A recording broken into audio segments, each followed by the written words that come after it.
ये जो कहानी है एक प्रेम के बारे में है। दो प्रेमिका हैं, एक लड़का और एक लड़की। ठीक है, मतलब एक लेखक और एक एने मोरे जो इसकी प्रेमिका है। तो इस पूरे चैप्टर को ध्यान से समझिएगा और बाकी सारे चैप्टर करने के लिए सब्सक्राइब कर दीजिएगा। तो चलिए अब स्टार्ट करते हैं कहानी को। मैं कहीं नहीं जा रहा, लेखक बोल रहा है। जुदा होने का कोई ये कारण नहीं है कि मैं आपसे थक गया हूँ या मैं तुम्हें प्यार नहीं करता हूँ, और ये भी कारण नहीं है कि मैं किसी और स्त्री को ढूंढने के लिए जा रहा हूँ।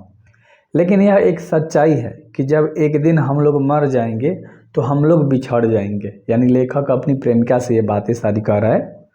दूसरे से इसलिए मैं आज सोचता हूँ कि मैं तुमसे दूर हो जाऊँ किसी यात्रा की वजह से, क्योंकि एक ना एक दिन एक दूसरे से अलग होना ही पड़ेगा।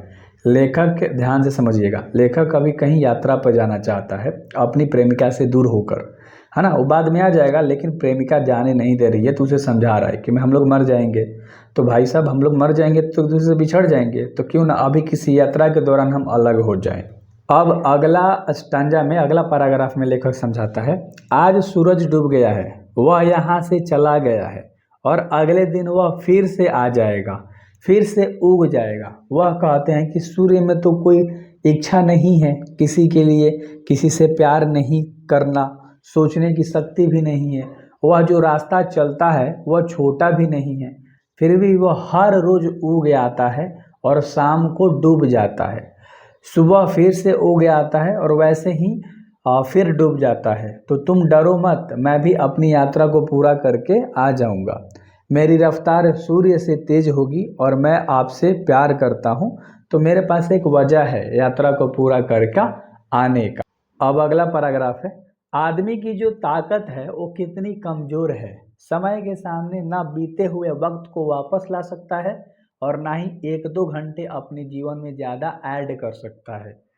हम समय को घटा बढ़ा नहीं सकते हैं। जो समय बीत गया वो बीत गया, जो वापस नहीं आता। जितना समय हमारी जीवनी में लिखा है हम बढ़ा घटा नहीं सकते, और हमारे जीवन में बुरा वक्त जब भी आता है वह उसे और बढ़ा देता है। यानी इंसान के जीवन में अगर मान लो कोई बुरा वक्त आता है, है ना, लाडलो, तो क्या करता है उसे और बढ़ा देता है। सोच के टेंशन में हो गए तो लोग यही बोलता है कि भाई साहब हम लोग का कोई बस नहीं है ज़िंदगी पर, क्योंकि हम दुखी हो जाते हैं और जिससे हम और अपनी दुखों को और ज़्यादा बढ़ा देते हैं।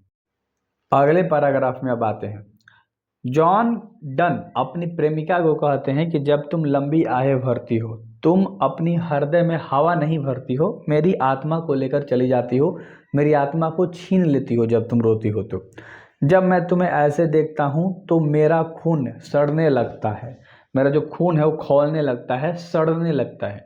जब तुम मुझसे जुदाई में आहें भरती हो, रोती हो, इसका मतलब तुम मुझसे प्यार नहीं करती हो और तुम सिर्फ कहती हो। यानी लेखक उनसे बोल रहा है कि तुम सिर्फ ये बातें कहती हो, तुम मुझसे एक्चुअली में प्यार नहीं करती हो, वरना तुम रोती नहीं, आहें नहीं भरती, है ना। तुम अपनी और मेरी जिंदगी को बर्बाद कर रही हो। लेखक कहता है कि तुम अपनी तो जिंदगी बर्बाद कर रही हो, साथ में मेरा भी जिंदगी बर्बाद कर रही हो। अगला पैराग्राफ, अपने दिल को ये मत सोचने दो कि मेरे साथ कुछ बुरा होगा, जो किस्मत में होगा वही होगा। अगर तुम्हारा डर सही हो भी गया तो मुझे कुछ हो ही गया मान लो, तो एक ना एक दिन तो अलग हो जाना ही है। मृत्यु के दौरान हम लोग मरेंगे ही, तो एक दूसरे से जुदा ही हो जाएंगे।